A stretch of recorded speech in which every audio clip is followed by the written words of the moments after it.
Hello, friend. Thank you for joining us here for the Mr. Robot After Show here at AFTERBUZZ TV, Season 2, Episode 8. We're going to talk about Mobley, Trenton, Angela, E-Corp, all of it, but not Elliot. Stay tuned. You're tuning into the destination for TV superfan discussion, AFTERBUZZ TV. And now, let the buzz begin. I like it. It's a good way to come on in. Thank you for joining us here at AFTERBUZZ TV. We're going to talk about Mr. Robot today. Boy, are we. Except without actually talking about Mr. Robot Or himself Elliot. very much at all. I like that a lot. You two main characters, let's get them out of here. Let's just make Let's it just about get everyone started else. about everybody else because we wrote everybody else so well. Yeah, well, it's also nice that we have a little bit of catch-up time, I think. There's some stuff that I think we've been missing out on with F Society, because we didn't see them a ton in the last... We had a lot of questions for about 2 or 3 weeks with F Yeah. Society. I feel like we're getting into it before they know who we are. Hi, I'm your host, Steve Kaufmann. You can find me on Twitter at Steve Kaufmann. That is Kaufmann. We're too shy tonight, Yes, but it's I'm just, far from alone. It's just a little boys club tonight with me and Steve. My name is Taylor Boldt. You can find me on the Twitter at Tayboldt. That's Tayboldt. Or on Instagram at Tbolt, also Boldt. Great. Yeah. And now we wait for them to tweet at us, right? Right. That's how the show works, right? Yes. Now we just chill. The show opens up at Ron's Coffee, not that Ron's Coffee, a Right. different Ron's Coffee, where Mobley, how did I pronounce? I pronounced it incorrectly in the cold open. Because I always want to say Mowgli, and I know that's so silly. It's not Mowgli. I know it's it's not Mowgli. Mowgli. I just really like Jungle Book. But it's Mobley and Trenton. They're at Ron's Coffee. Yes. And they even talk about briefly about there's another Ron's Coffee that you can stream 4K video. Like the internet is sick. Yeah. So it's like that tiny reference to the very first scene of the show. Right. Yeah. But there was a Ron's Coffee, and they said that people were Redditing about it.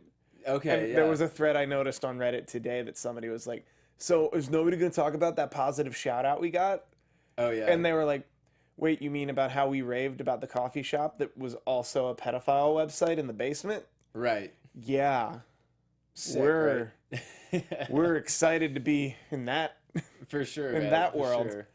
Yeah, there's a lot goes down in coffee shops in this series, I think. But that's I mean, a it's good really place. just- yeah. Good public Wi-Fi. Well, see, I think it's very fitting because you hear, at least I've heard or read articles about how unsecure the Wi-Fi is in a public place like that. Mm-hmm. So it makes perfect sense that you would put a show about hackers, at least have it. I loved that's like one of the first things that we see, period, of Elliot is him in the coffee shop because it seems so, I guess, quintessential. Yeah. When it comes to trying to portray hacking culture. And I think it's beyond just hacking culture as much as sure. because I'm a writer and an editor, which are two jobs that are done primarily in your living room. Sure. Primarily in your primarily wherever your computer is. Yeah.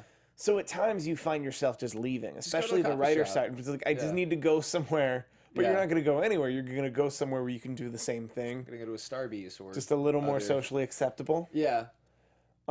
It's nice. I will say that it's nice to but since especially since watching this series, I'm always a little weary. I'm like, maybe I'll go to a coffee shop and type something out, but maybe I won't check my bank information.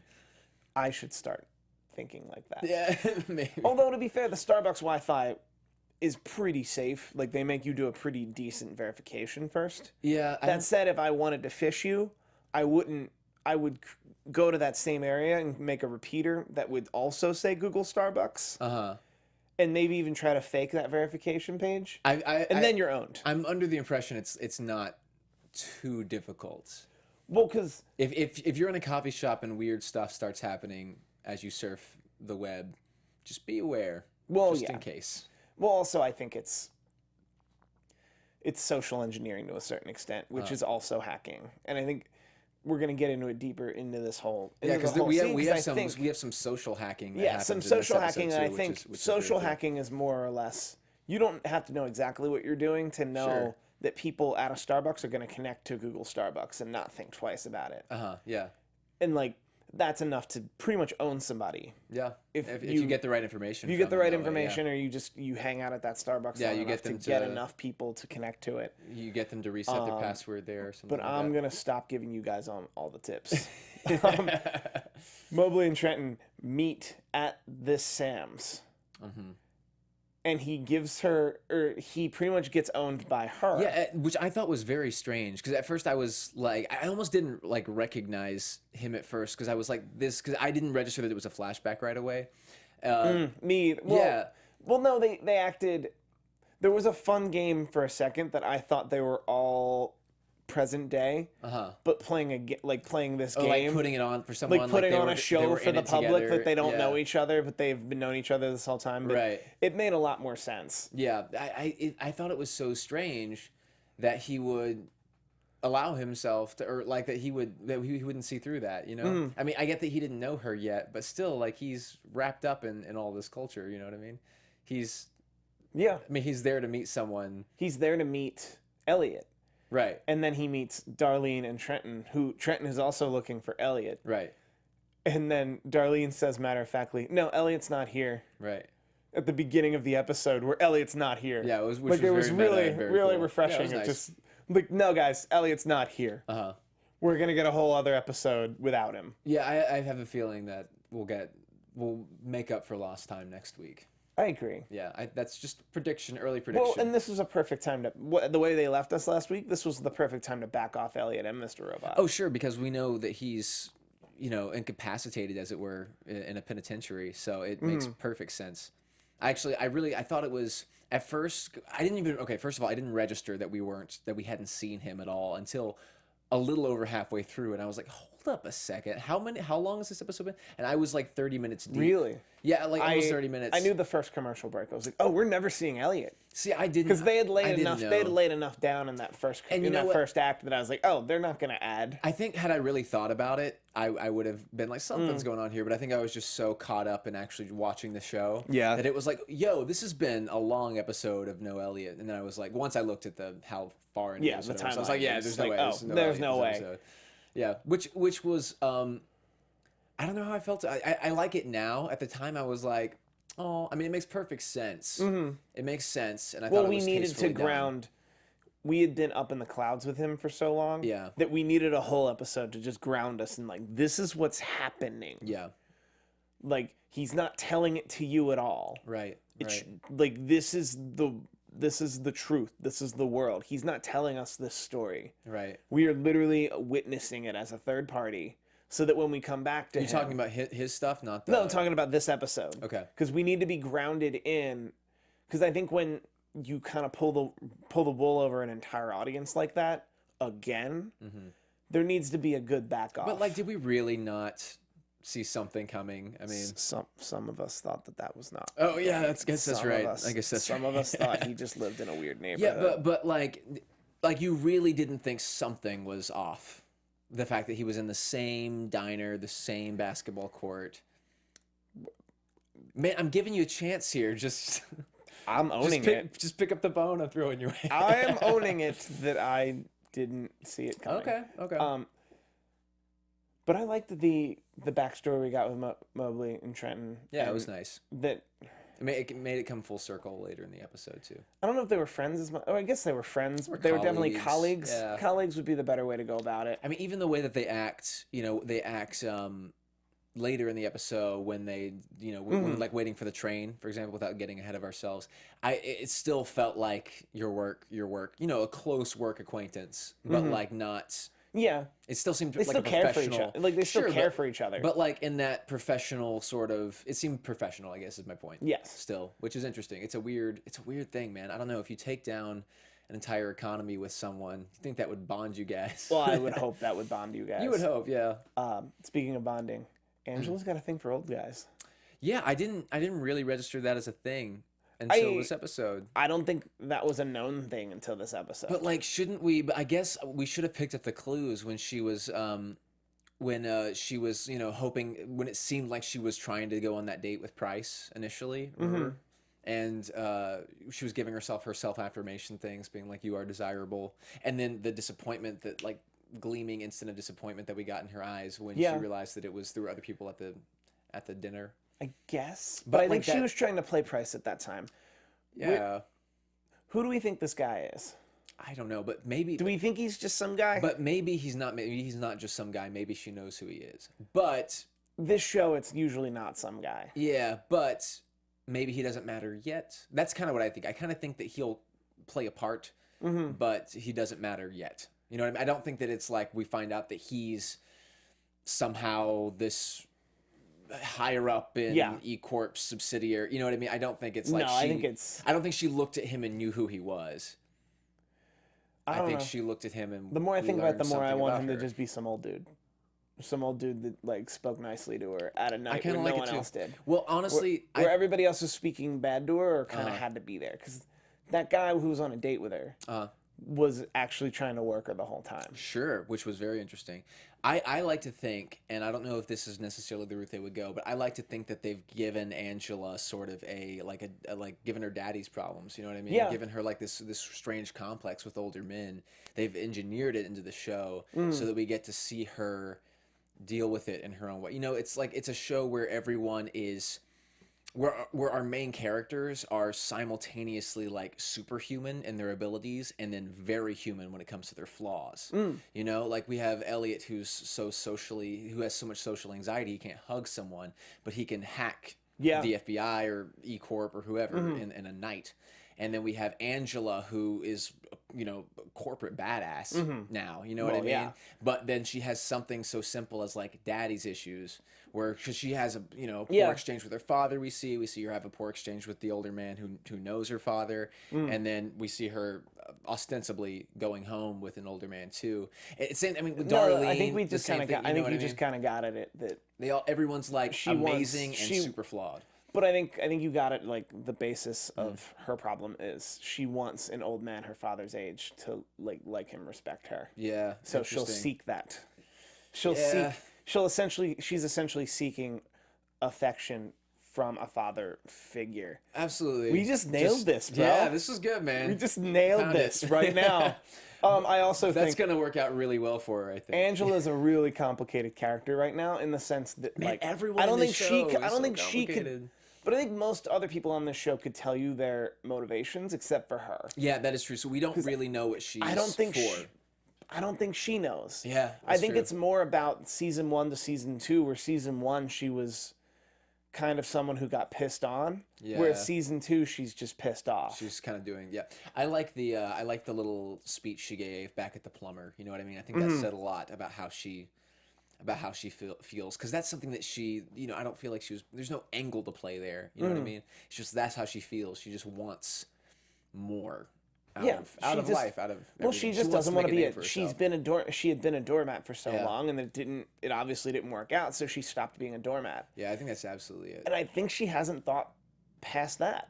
Yeah, Realistically, maybe. like I honestly don't think as a character she can answer that question. But I still am so curious about why she would then want to get transferred to the risk management part of the company rather than get a promotion to something. Yeah, rather than there go was up an to go up. across. You're right. There is an ulterior motive, and I So think there's something else going on, but I don't think that's had anything to do with the exchange of bars. Or, I think you know that it doesn't have a lot to do with this episode, but I still stand by. I think she wants access to those files. Sure. For the chance to leak those files. Maybe for leverage. Maybe she wants to get in there so that she can get further up. Who knows? It's weird. We didn't get any of her work stuff today. Yeah. Also, a commenter mentioned recently that it was funny because of something I didn't notice, which was she didn't dress as nice for the date as she did for work.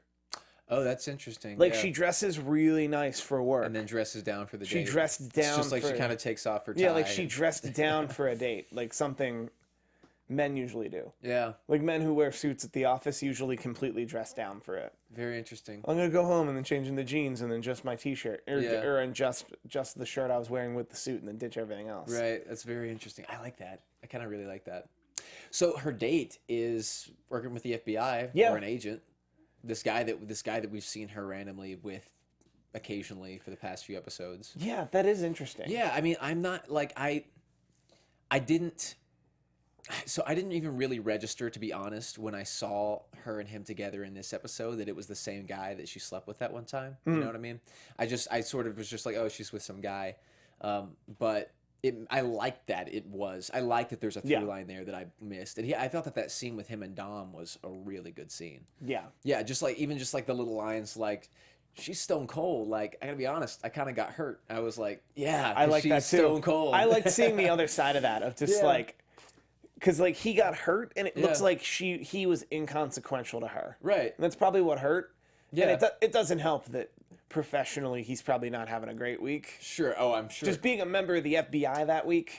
Probably not a great week. I love how Dom is so tunnel visioned, but it's like whatever. She's like, she's just like, I'm gonna do my job, I think.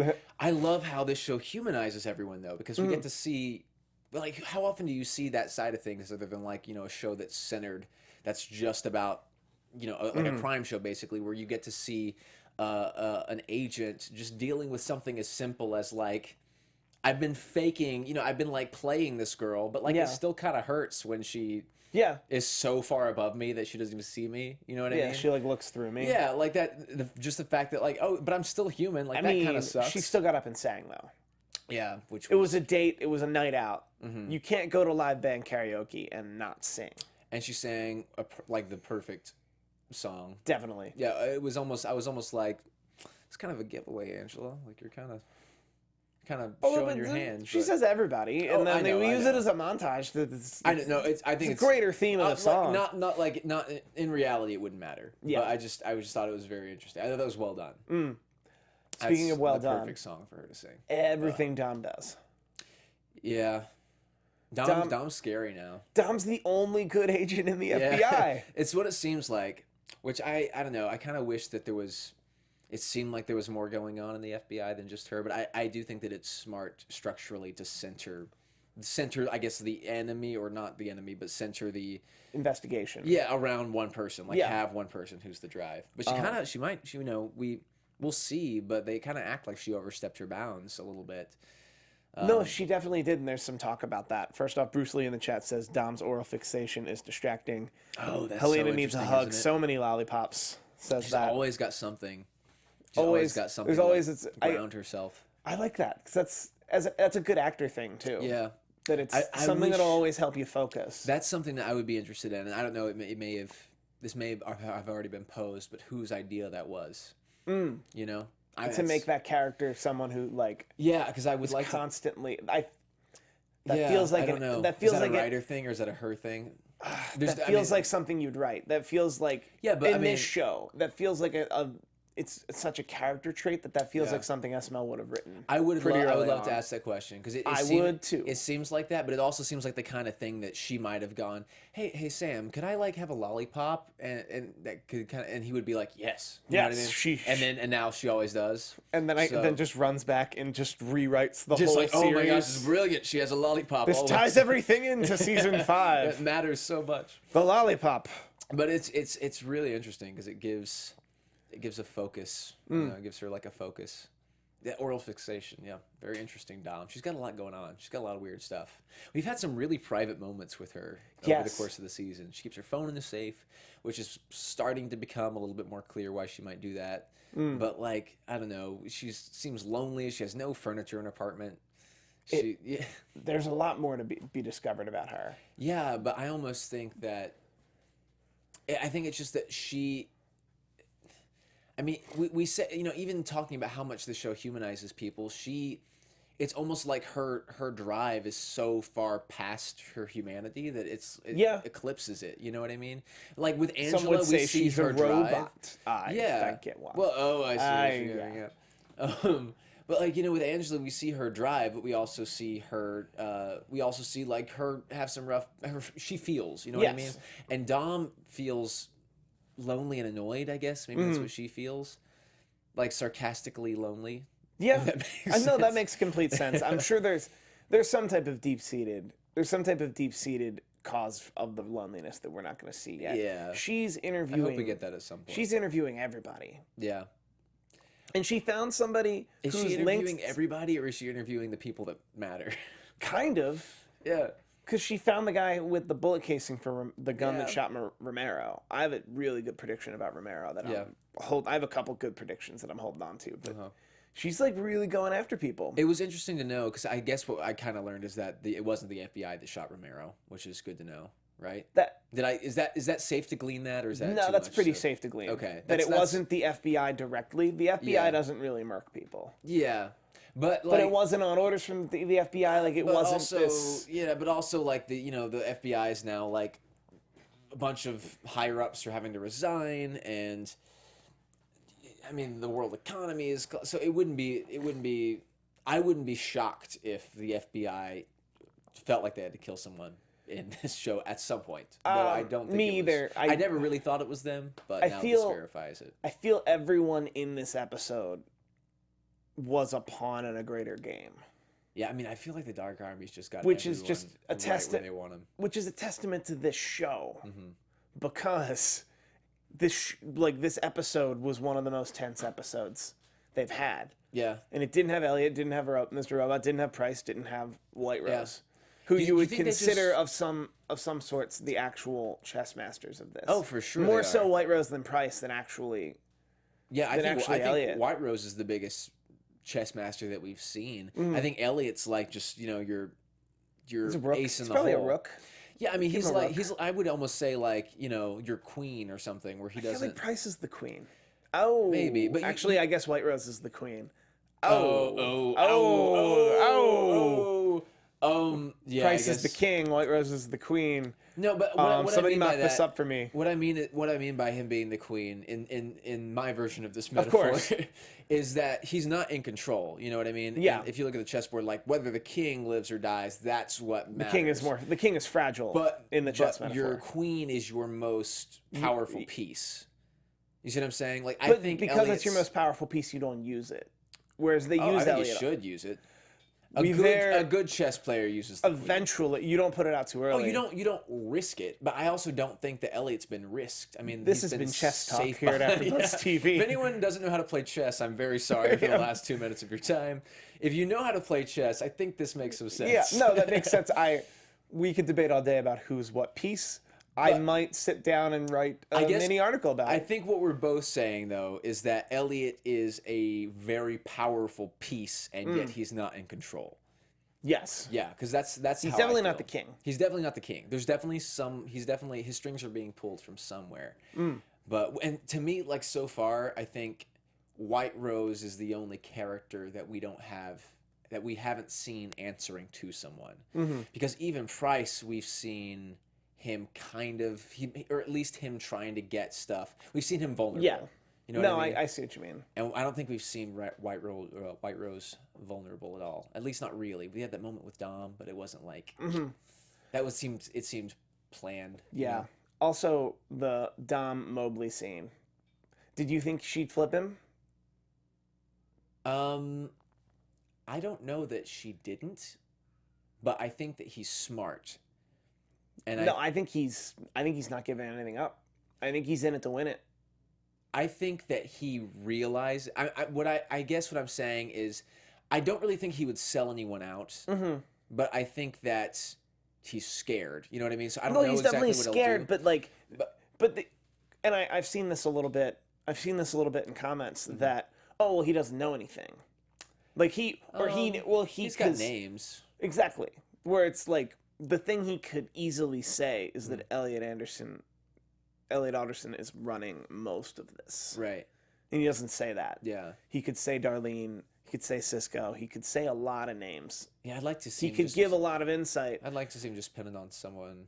What I think he's trying to play into, and I think Dom honestly feels this way, is that he's just the DJ. That Dom does not think he's as crucial to the organization as he actually is. Right. That Dom has actually underestimated him. Yeah. Or she's playing him. Either or, he's not going to say anything until he consults with a lawyer, and I don't think he has a lawyer. But I think he realizes, but I think they have to provide a lawyer if you don't have one, or something like that. No, that's just for the case. That's just for the court. That's for the court. He's been held for 12 hours without any. Right. But they can't question him if he wants a lawyer until he asks exactly. one. At least not legally.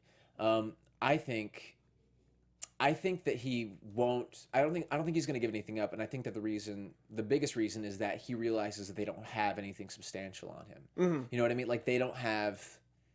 You don't keep someone around for 12 hours if you can book them. You know what I mean? Exactly. Yeah, you don't like that's a ploy. And even and I think he knows he was crucial enough to that plan that he'd be worth booking immediately. Yeah. Oh yeah. Because they could parade him out like, we got one. If they had him, then he would not be casually sipping water in or whatever. Yeah, we got one of the F Society guys. Like they don't. Yeah. They're not treating it like that. They're like. We want to. We had 16 suspects. 3 of them might have been the masterminds. Yeah. You did a party once. Yeah. And you DJ'd a party. So let me ask you this: do you think the 16 suspects are the people that were at that party? Absolutely. There was like about 16 people there. Well, right? the 16 subjects. Well, the 16 the 16 suspects would be Romero, because they mentioned 16 suspects, one of whom is dead. One's dead. Yeah. So you can just about say that it was Trenton Mobley. I really like it if it wouldn't it be such Darlene. It's not, but wouldn't it be such a twist if it wasn't Romero? I think it's Romero. No, it's definitely Romero. But unless Tyrell would technically. Tyrell's who they want. But Tyrell is, I think he'd be considered one of the 16 suspects. But Elliot can't be. Elliot wasn't there. Yeah. Well, Elliot wasn't at that party. There were a couple of things about Elliot. Do we think Darlene? I feel like Darlene's somehow off that radar too. I don't know, because she was there. But I mean, definitely Trenton. Definitely obviously. Trenton Mobley, Romero, a bunch of those fratty dudes from episode 1. Right, who were like playing with the playing with the balls that they got. Bronze balls. Let's jump into F Society. Let's do it. They released a video, which, by the way, they released on Vimeo 6 days ago. Oh, yeah? Meaning if you were really good at just scrubbing random videos on Vimeo, you would have found this tape. Interesting. About 5 days before the episode aired, which is incredible. Interesting. I wonder if they uploaded it. No, they didn't. No, they uploaded it 5 days ago. That's really cool. Just, it's not a known, it's just not a known account on Vimeo. Yeah, they just didn't publicize it at all. They just didn't publicize it. I'm sure a couple hundred people got to see it beforehand. Yeah. They might have, a lot of them might have been PR people or friends of PR people or whatever, but we find out that on the 4th of July they have a conference call that they can just call into because they hacked the FBI. Gosh. And then they record the whole conference call. Yeah. This is, I want to know how much, because if the FBI knows now that they've been owned, because they seem to, right? Mm-hmm. Then how much can they milk this? You know what I mean? How much do you think they could possibly milk this? In what regard? I mean, like, how much more information do you think they can get out of the FBI? Well, now that their safe house is blown, they don't have... This would have been a very tight operation had Susan not come back. Well, I don't know if their safe house is blown. What do you mean? I mean, they don't act like their safe house is blown. They act like they were gonna leave. I'm sorry, I mean, their safe house is burned. They're not coming back. You can't continue to work out of that location. But why, by the way, who would know? Whoever comes looking for Susan eventually. You can't go back to that house. I don't think they should. No, they wouldn't. That location is burned. You killed the owner of that house. But when she was just away, first of all, that they got kind of sloppy. You know what I mean? That was incredibly sloppy. The fact that she just walked home.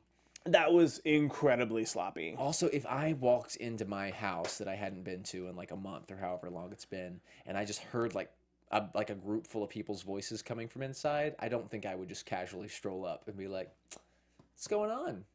What's going on here? I think a woman like that doesn't... You think so? A woman like that... I mean, she didn't, so I guess clearly, but... But a woman like that doesn't... She just charges into her house. Okay. It's a different kind of person. Also, last week, she wasn't in on that meeting. Which timelines? Which meeting? The meeting with Angela. She was supposed to be in on the meeting with Angela about asset management. Got you. So hey, a position just opened up at E Corp for Angela. Well, no, you need to be a lawyer for that. Well, but she would. I'm pretty sure timeline-wise, the way this show messes with timelines, that she wasn't at that meeting because she's dead. Interesting. Because all of this happened on July 4th and 5th. Roughly. And I would imagine a lot of the Angela stuff happened after July 5th.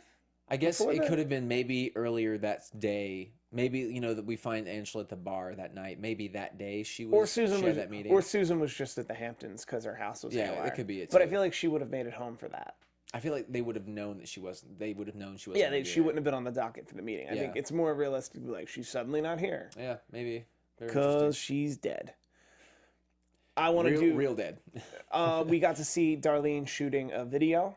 Yes. And I already mentioned earlier in this podcast that I'm an editor.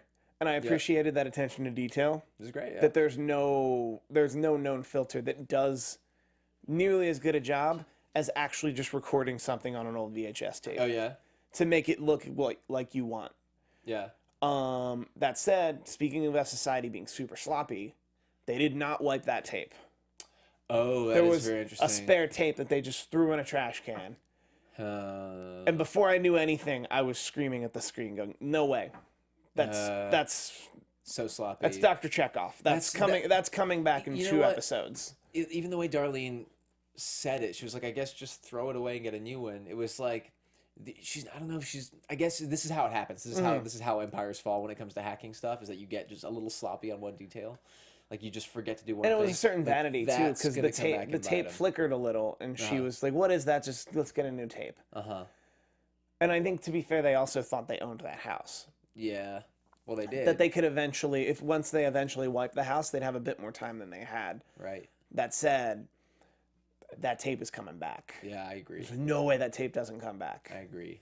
It's not good. Not Because she good at takes all. off her mask in the tape. No, she literally, like, it's Yeah. 100% just proof. Yeah. I'm like, nope, that's her. Yep. That's her. She's Mr. Robot. That's gonna be Mrs. interesting. Robot. No. Mrs. Robot. I don't know if they know she is F Society. Did they ever name the guy, the guy with the mask? I don't think they did. It's not like V and No, it would be, the whatever the character's name in the Bourgeoisie movie. Right. That would be his act, and I doubt his name was Mr. Robot, but that would be. That'd be a very interesting movie if his name was Mr. Robot. Yeah, that would be. I think he might be Mr. Bourgeoisie. Let's call him Mr. Bourgeoisie. Mr. B, Mr. Bougie. Mr. B, Mr. Yeah. Bougie. I like it. Because I haven't seen that short film yet. Well, you know, we I haven't either. We have a bunch of people who've been Mr. Bougie, but Darlene's gonna get pinned for it all. It gives Elliot a scapegoat for a couple reasons. Instagram post. Instagram post. The Instagram post of her and Elliot watching the Bourgeoisie movie a while ago. That all comes back to just damn Darlene. Interesting. But keep Elliot clean. Yeah. That's what it feels like. But I mean, she'll be attached to him. Like he'll be. Although to be fair, Darlene's pretty unhinged at this point. Isn't everyone, man? Everyone seems to just be. She's falling killing people apart. though. Like she's just straight up murdering. Yeah, I gotta be honest. I wasn't too surprised. Is it weird? I don't know what this says about me, but you know, this is not obviously nothing in life. But like the second I saw her, I was like, they're gonna have to kill her. I was like, as soon as she walked up the stairs, I was like, you're gonna have to kill her. She knows everything. Oh no, that's. She can't leave. Like I think we've all watched sucks. enough Breaking Bad to be like, exactly. no, It's just like oh, this sucks. This but person's you. it's like, You can't they tie die this now. person. You can't tie this person up in the basement and feed them. Yeah, like what do you do? It's Like just you kill them. Yeah. There's nothing. But I think Darlene's motives were a little clearer in that monologue. oh sure, it was a great monologue. Of just like, no, I'm killing you. I'm Gosh, okay she's got with some killing demons. She's got some darkness in you. her. Some stuff to work out. I Yeah, think. I don't know if she's gonna work it out, man. So with the Cisco stuff, Uh-huh. do we think Cisco is keeping tabs on her for the Dark Army, So or do we think it was a little more malicious? it's I honestly don't know, but I want to say that it's okay. What do we know? We know that the what was the thing called, the little box started with a P. I'm blanking right now. Wait, The thing that they planted. Remember that he got from the Dark Army and put. yes, the router thing. Yeah, Yes. it's like a Yeah, the there's a router word thing. for it. Yeah. That we know that was now gives the Dark Army some sort of backdoor access. So it could be that F Society was just the pawn to get that in place, and then now they're just trying to keep everyone in check. But I feel like that's too simple. Yeah. You know, I feel like I always, I never really trusted Cisco. Because I mean, But Cisco is a soldier of the Dark Army, Yeah, and I think he's the consigliere of the Dark Army to the 2F Society while Elliot's in prison. Yeah. So I mean, the Dark Army, like, this is I presumably... honestly think Cisco is her bodyguard. Yeah. I think that's what it is. I think he's the bodyguard sent by F Society. Also, Sent by Dark Army. Snail Princess in the chat, someone on Reddit said that e-coins, if they work like bitcoins, are going to trace back to that dog pound guy. The line specifically said that it was in dry storage, which would mean it was offline, essentially. Okay. Which the implication would mean that would be much harder to trace. But if it works like bitcoins, you would be able to trace it. But I don't think that's what's going to do her in. I think that's going to be extra. Yeah. But because they specifically... That also seems really sloppy. Also, I mean, they would... If that's the case, they would easily be able to trace her taking money from... They wouldn't have mentioned that it was dry offline storage. If it was going to be a problem. If it was going to be a problem. I think that was one line to say, like, nope, this is something... This was a way she was able to make Susan pay $2,000 for her own funeral. Well, interesting, though. Now Darlene seems to have some money, which is... We'll see how she uses that. Yeah, I feel like she's had resources this whole time. Well, no, I don't feel like they've ever had, like... I feel like they have resources, but I don't feel like they've ever had... They've never been swimming in it. I mean, we don't see them stealing, you know what I mean? And, like, if we go to the flashback with Romero, talking about how he needs the money... it's like no one seems to be... And just the apartments that people live in, I mean, like, they're not broke from what I can tell. Nobody's got money, though. But no one's got money, you know what I mean? So I don't know how much Darlene got from this woman, but maybe she has money now. Decent amount of money to kind of spend around. At least enough to, spend $2,000 on a dog incinerator. Is that how much dog incinerators are going for these days? I think you could. Well, no, I think you could straight up buy a dog incinerator for $2,000, but you would need to tip off the guy. Just look it up on Amazon. Brief line in this episode that just like really like got under my crawl. What's that? Because it was probably how this would go down. It's like, man, last time you freed all the dogs, didn't matter. They all came back. Like they all wound up back in here. I'm like, oh man, like yeah. That was like that one thing in season 1 where I was like, yeah, but they freed all them dogs. Right. They freed all them dogs didn't die. It's like, and then he was literally like, nope, all those dogs died. Yeah, it's like it doesn't matter. Like they're gonna. It's kind of. I think it's the reverse of Save the Cat. Well, it's like a metaphor. Kill the dogs off screen. Yeah, right. Well, even if not all the dogs are dead, they're just back there. It's sort of the like, this is our lot. You can fight it. You can bring down the economy, and yet the world order will reestablish itself. You know what I mean? The dog catchers. Like, the dog catcher will still bring the dogs back. Like they were free for a minute, and it didn't matter. Sort of bleak. That sort of bleak outlook. Yep. I think that we're fighting this whole season. I mean, this whole season, it's been just like the fallout from 5-9. Because 5-9, they ended on a certain level of this hack was a good thing. Yeah, and I think we're starting to realize this hack is still a pretty bad thing. Oh, I mean, and the world we're is just much panning more out. Unstable. We're just zooming out at this point. And I love the stuff where we see, the burning the trash in the back of that taxi ride, where we see like they're having to burn trash. They're selling like you can buy because the incinerators or the trash collectors aren't there anymore. We're gonna throw paint, which that happens today, but still like Joanna getting hit with paint. Yeah, stuff like that where it's just like. I don't know if I want to be outside right now, post 5-9. I would buy that. Yeah. To talk about post 5-9, none of this was in the episode, other than the fact that everyone at that bar was using e-coins. Right, yeah. I think it's giving a little more credence to this idea we had of that Price is trying to establish a new world currency. Yeah, that he's in charge of.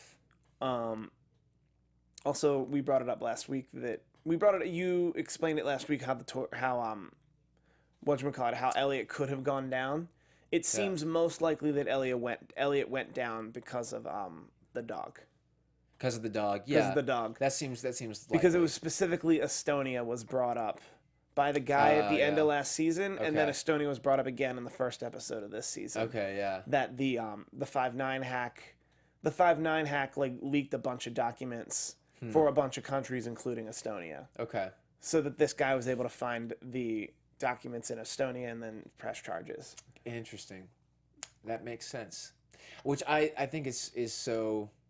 I don't know. It seems so silly, but it also seems like I almost feel like he wanted to be caught, you know. Especially the way that we don't know for sure, and I think hopefully we'll find out. But the way that he started the season, he was talking about his routine, about his one motivator seemed to be keeping Mr. Robot out or beating Mr. Robot. You know what I mean? Yeah. Is taking back control, and he was like, I do that by having my routine and by doing this. And it almost seemed like he was doing it for himself. Maybe there's a gap in between where he got thrown in jail and he didn't want to, and then he decided to, or just decided to fight. Because he had to have a routine. Who knows?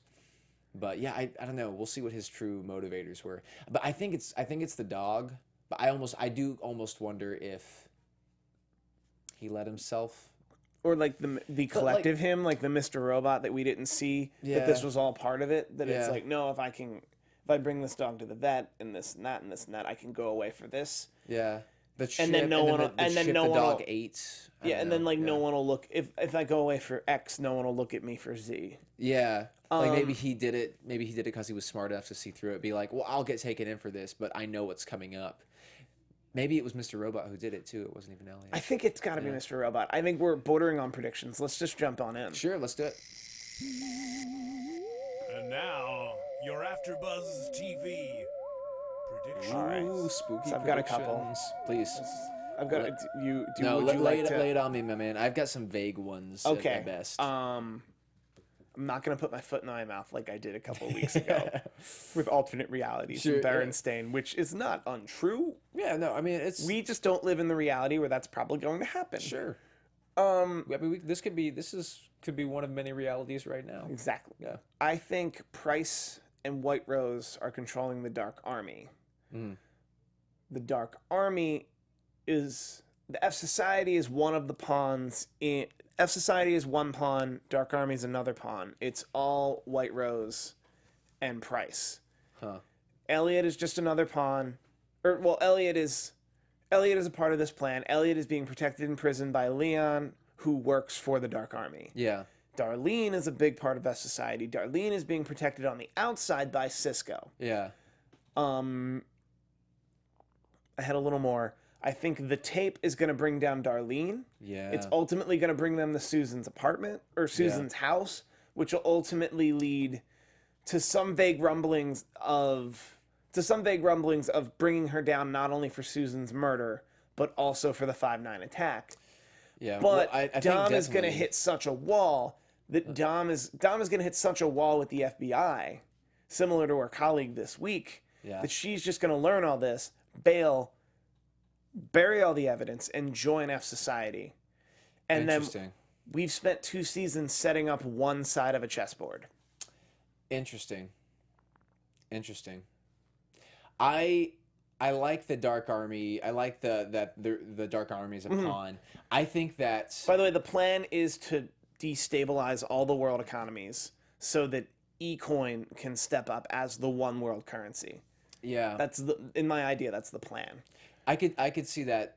Like it's like this whole season we've seen all of these things happening, and it's really been E-Corp in charge the whole time. Yep. I kind of like that. Yeah, I definitely feel like that's I feel like the next. I feel like we won't see Dark Army as a pawn for at least like a season or so. You know what I mean? I feel like they'll be the next like monolith that we like can kind of break. Like we crack the eggshell and we realize that they're not as in control as we think they are. But they're dedicated, man. I mean, because I think that they were the ones who shot up the FBI. You know, and they shot themselves in the head, man. Just to prove a point. Like that's some serious commitment. Quick prediction for you. Do you think Mobley's alive? Yes. Fair enough. It was visually. It's somewhat. Some are arguing that it's visually implied that he died by not showing up to Ron's.